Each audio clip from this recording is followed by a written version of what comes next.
वाला व्यवहार नहीं कर रहे हो। शांत। कोई आपकी निंदा चुगली में उतरा हुआ फिर भी आप शांत। कोई उत्तर नहीं, क्योंकि वो झूठा आरोप लगा रहा है। जानते हो इसका क्या है?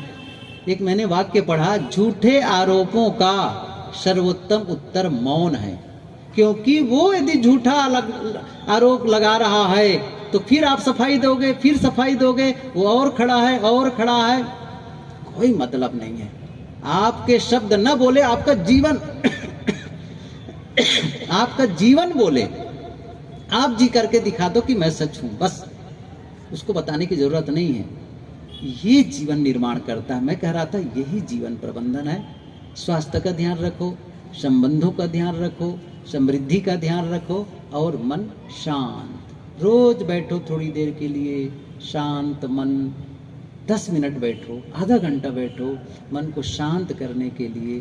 न कुछ पता चले ध्यान करते समय तो कम से कम सांस में देखो, सांस आ रही है, जा रही है, बस। और कुछ न करने की अवस्था में आओ। मैं इस समय आधे घंटे के लिए बैठ रहा हूं लेकिन कुछ नहीं चाहता, बस निष्काम भाव से बैठो, मुझे कुछ नहीं चाहिए, बस। आपको बाकी जैसे आप बैठेंगे कुछ नहीं चाहिए, बस 5 मिनट क्या ख्याल आएगा? अरे टिफिन बनाना है, अरे फोन करना है, क्या कहना, आधे घंटे बाद। समझाओ मन को, आधे घंटे बाद। आधे घंटे के लिए अपने आप को समय निकालो और कुछ नहीं चाहने की दशा में आओ। और सचमुच आप कुछ मिनट के लिए भी आ गए कुछ नहीं चाहने की अवस्था में, ये जीवन की सफलता मानो उस दिन। क्यों मैं कह रहा हूं? साहब की पंक्ति याद करो। साहब ने क्या कहा है? चाह गई चिंता मिटी, मनुआ बेपरवाह, जिनको कछु न चाहिए सोई साहन शाह। एक समय आए 24 घंटे में कुछ मिनट के लिए, जिस समय आप पूर्ण निष्काम हो सको, मन शांत हो सके, क्लेश मुक्त, और सबके प्रति याद आए तो प्रेम और मैत्री का भाव। इस पवित्रता में तो जियो कुछ क्षण के लिए।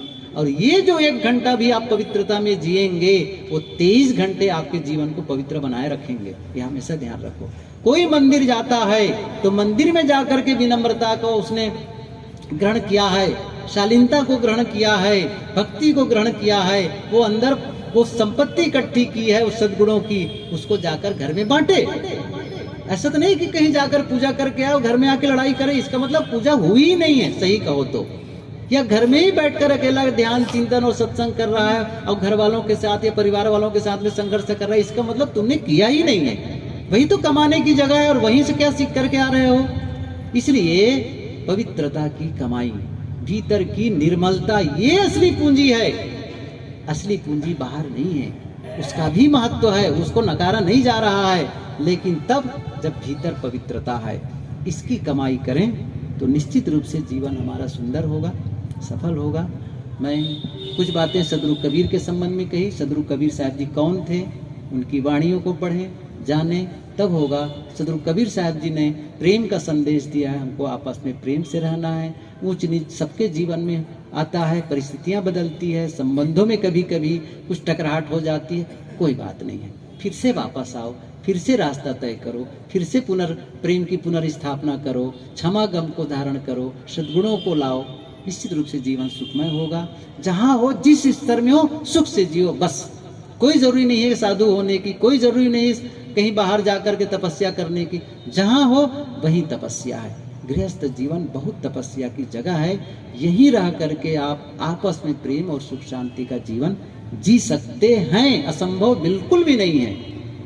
आप सबके प्रति ढेर सारी शुभकामनाएं, साधुवाद कि आप सभी सुखमय जीवन जिए, शांतिमय जीवन जिए।